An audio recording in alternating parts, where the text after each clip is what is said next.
Hello everyone, welcome to my channel. Keep it simple but significant. I am your host Sasi. Let's start today's discussion. Which of the following prime ministers of India died outside of India? तो कौन से prime minister थे जिनकी death outside of India हुई थी? तो ये थे Lal Bahadur Shastri. Answer is D. Tashkent में इनकी मृत्यु हुई थी और ये सेकंड प्राइम मिनिस्टर थे इंडिया के. और इन्होंने अपना ऑफिस जो ज्वाइन किया था वो जून 1964 में ज्वाइन किया था. जून 1964 में ऑफिस को ज्वाइन किया और जनवरी 1966 में इनकी डेथ हो गई, जिसकी वजह से ताशकंद में उज्बेकिस्तान की जो कैपिटल है वहाँ पे इनकी डेथ हो गई थी 11 जनवरी 1966 को. ओके. और इनके जो विचार थे महात्मा गांधी से प्रेरित थे. In which of the following can a non-member be presiding officer? तो इसमें पूछ रहे हैं in which of the following can a non member be the presiding officer. तो ये हैं Rajya Sabha. Answer is B. Who among the following advises the government of India on legal matter? Government of India को legal matter पर advice कौन करता है? तो ये हैं attorney general. Answer is D. Attorney general is a member of the government but not in the cabinet.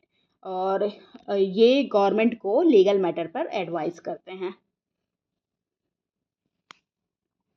Which act provided for the right to vote to women? Right to vote to women मतलब womens को vote करने का अधिकार किस act के द्वारा दिया गया? तो ये है government of India act 1919. The government of India act 1919 provided for the limited voting rights to women. Only women with certain income criteria would be emphasized by the provinces. और उनके पास वोट करने का अधिकार होता था.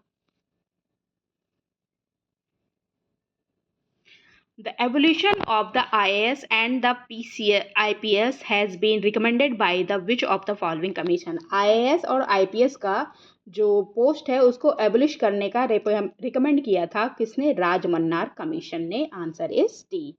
और the Rajamannar commission recommended the abolition of IAS and IPS because both the services were seen as interference in the day-to-day administration of the state by the center. In which of the following the key to mind of makers of our constitution lies? So key to the minds of the makers of our constitution lies in preamble. Answer is A. Preamble is the key of the constitution. Okay. Preamble is the soul of the constitution as it proclaim the solemn resolution of Indian people to constitute India into a sovereign, socialist, secular, democratic and republic.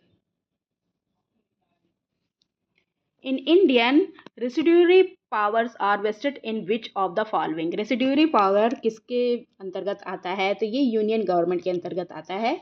Okay. Law commission of India is a what? तो law commission of India जो है ये non statutory body है. Law commission of India is an executive body established by an order of the government of India. और ये एक non statutory body है. इसका एस्टेब्लिशमेंट हुआ था 1834 में.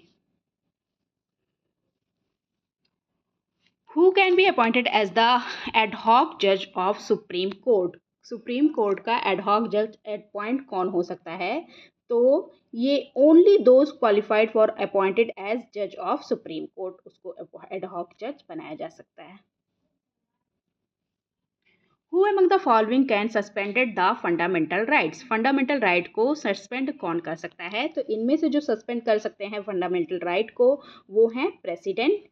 तो जब नेशनल इमरजेंसी जब लगती है तो all the basic freedom guaranteed by under article 19 ये स्वतः ही ऑटोमेटिकली सस्पेंड हो जाते हैं. और president can all the suspend all the fundamental rights also except article 20 and article 21. इन दोनों को छोड़कर बाकी जो भी चीज़ें हैं वो प्रेसिडेंट मतलब फंडामेंटल राइट के अंतर्गत जो भी चीज़ें हैं वो प्रेसिडेंट सस्पेंड कर सकता है, केवल आर्टिकल 20 और आर्टिकल 21 को छोड़कर. और जो जितने भी सस्पेंशन हैं needs parliamentary approval. That's all for today. If you like my video, please do like, comment, share and subscribe. Thank you.